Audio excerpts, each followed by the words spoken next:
Le sujet, c'est, vous m'avez demandé aussi pourquoi des entreprises en concurrence pouvaient s'allier.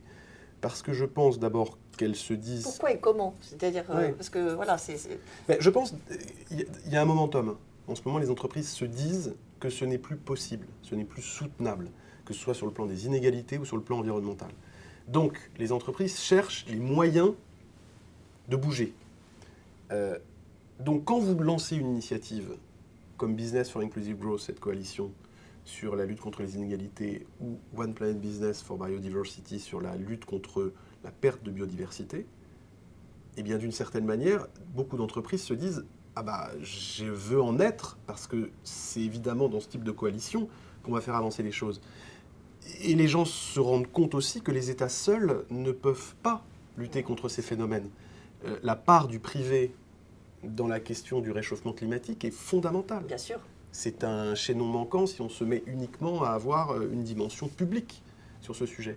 Donc, d'une certaine manière, il y a les nouveaux salariés qui arrivent et qui demandent des comptes à leur employeur. Et les consommateurs qui ne veulent plus. Exactement, les consommateurs qui disent, par exemple, dans les pays occidentaux, pour 70% d'entre eux, qu'ils souhaitent que leur marque préférée ait un impact social, environnemental positif et que sinon, ils pourraient aller vers une autre marque, c'est fondamental.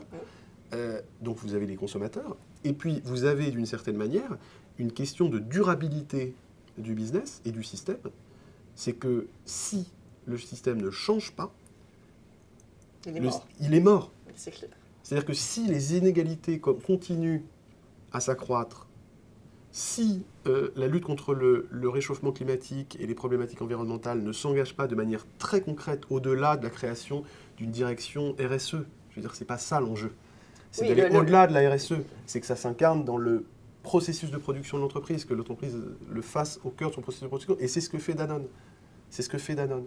Et donc, si les entreprises ne font pas ce changement fondamental, effectivement, le système est en danger. Et est-ce que vous pouvez donner un exemple un peu précis pour qu'on puisse comprendre justement quand vous dites on le fait au cœur de notre production pour que voilà, ça soit un peu éclairant pour... Oui, bah, je peux vous donner plusieurs exemples. Sur le prix du lait, par exemple. En France, on a pris comme postulat que l'on allait avoir des plans pluriannuels de fixation du prix du lait pour les éleveurs. On travaille avec des dizaines de milliers d'éleveurs pour nos produits laitiers. On le fait d'abord pour donner un cadre pluriannuel et ça permet de stabiliser le revenu des agriculteurs qui sinon sont soumis aux variations permanentes. Ça a un effet social immédiat, c'est qu'en gros on paye plus de 10% de plus le prix du lait par rapport au prix du marché.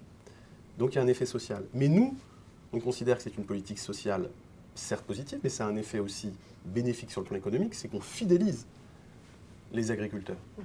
Donc, d'une certaine manière, c'est un dispositif qui est vertueux. Comment est-ce que vous mettez justement en place ce genre de choses dans un univers qui n'est pas du tout celui-là, où les choses sont plus axées sur du profit sans s'occuper du social? Donc quand vous arrivez, je sais pas, dans une structure qui peut-être vous avez racheté ou je ne sais pas, c'est une bonne question parce que c'est vrai. Parce que nous, c'est notre métier justement d'accompagner les entreprises pour pouvoir les aider dans leur transformation. Donc, c'est un bon point parce que par exemple, on peut grandir par croissance interne, mais aussi par croissance externe, c'est-à-dire en faisant l'acquisition d'entreprises.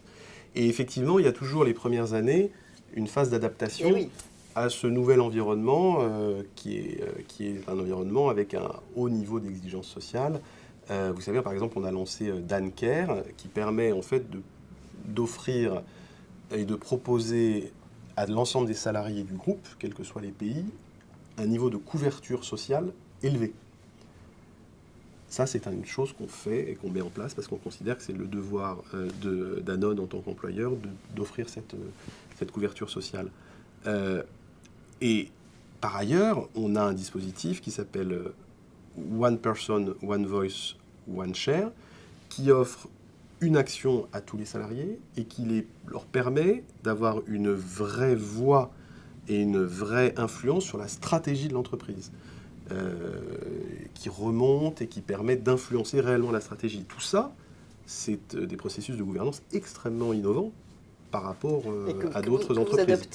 Et que l'on adopte globalement, et donc une entreprise qui arrive, effectivement, progressivement, se danonise, et parce que, par ailleurs, les salariés sont très friands de ce genre de pratique. Je vous donne un exemple.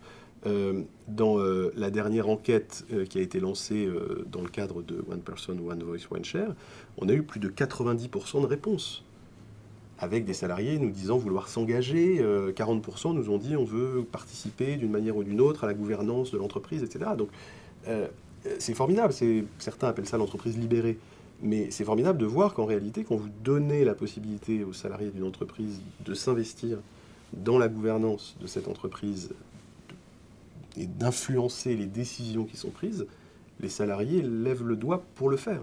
Il y a une dimension qui peut paraître symbolique d'une action par personne.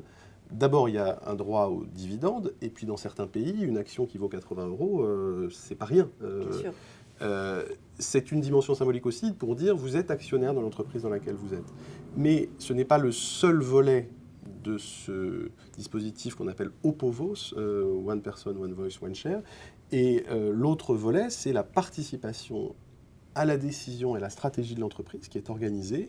Les salariés ont des représentants qui viennent poser des questions au COMEX, qui interviennent dans les différentes étapes de définition de la stratégie. Donc on est vraiment sur une gouvernance très innovante sur la prise en compte des volontés, des souhaits des salariés. Donc c'est quelque chose de très... Le salarié qui a envie de s'engager, il a la possibilité de le faire. Bien sûr. Je vais vous remercier de cet entretien et me réjouis de vous accueillir donc, au colloque le 20 mars. Avec grand plaisir.